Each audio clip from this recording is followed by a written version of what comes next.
Hello everyone, my name is Adam Lanman, and I'm a postdoc at McGill University working with the CHIME FRB experiment. In this light-round talk, I will discuss CHIME FRB's observations of the remarkable repeating fast radio burst 2020-1124A. The results presented here are publicly available in the archive at the given identifier.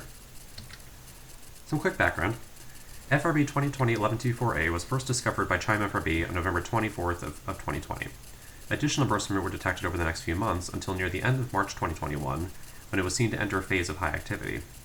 CHIME FRB then issued an ATEL, which prompted follow-up observations by several other instruments, which enabled the source to be localized to high precision via VLBI and identified with a host galaxy. CHIME FRB, with its relatively long and consistent observing history, is in a unique position to comment on the varying activity of this source.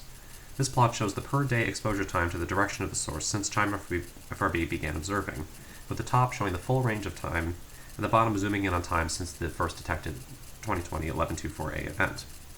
Vertical lines mark the times of the observed bursts. We choose the date of March 20th as an apparent starting point of the shift to high activity. If we assume a constant Poissonian event rate lambda, then the waiting times between bursts will be exponentially distributed. However, CHIME is only sensitive to bursts from this source during a brief window each sidereal day, with the window given by the daily exposure time.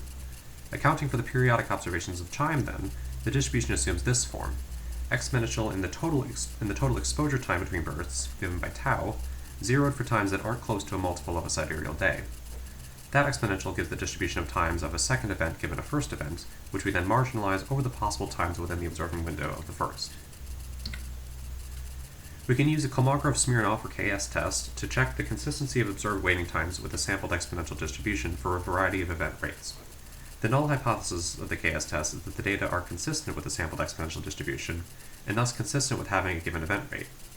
P-values below a specified threshold indicate the observed waiting times are inconsistent with that event rate. We look at waiting times among three sets of events: all events, events before March 20th, and events after March 20th. For each range of time, we find a range of event rates consistent with the observed waiting times, but no event rate that is consistent with all waiting times. This demonstrates conclusively that the bursts observed by CHIME are inconsistent with a constant rate Poisson process across all times.